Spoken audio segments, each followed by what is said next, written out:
Hello, my name is Jennifer Martinez. I'm the group leader for my PSA project. This is also my speech for Post 9 in my speech class.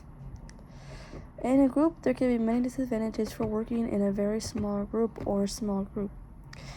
From my experiences, groups can benefit from the communication within, by how easier it is to spread news, topics, or ideas. Because mainly there is only a small group of people around to spread that information from one to another. The disadvantage of working within a small group is by how some group members are burdened with more work by how there isn't enough people to take upon that workload. It's by how a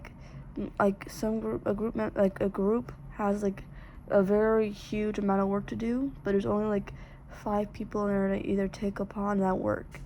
So it'll be very hard in order for the group to be able to finish it within the time range.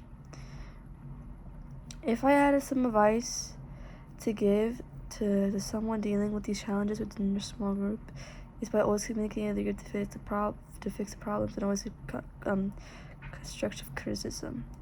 Being able to fix problems in your group is like being able to keep your group in a consistent amount of a consistent way in order to finish your work or do the things that you need to do for your class.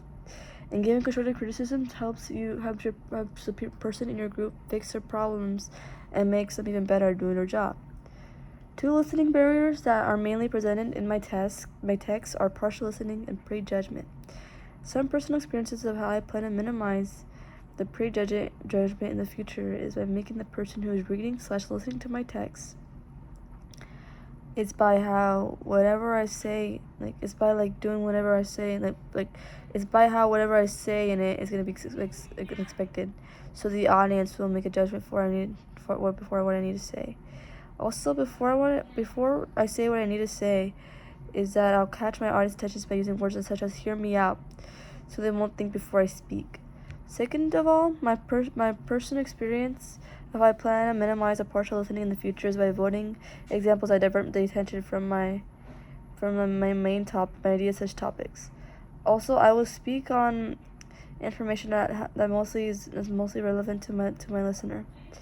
This can also help the listener have more attention towards my text, so they will have all listening, not partial. The assessment I learned about my listening habits is that I don't let the speaker talk, and I judge before they speak. This is bad on my part by how I'm too judgmental with the speaker.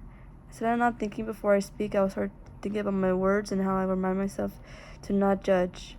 Also, I learned that I look for hidden meaning within the speaker's speech to hand signals of verbal communication or tone. I try my best to find the inner meaning between the speaker's information and her tone, and the way saying to the info. Thank you for listening to my speech.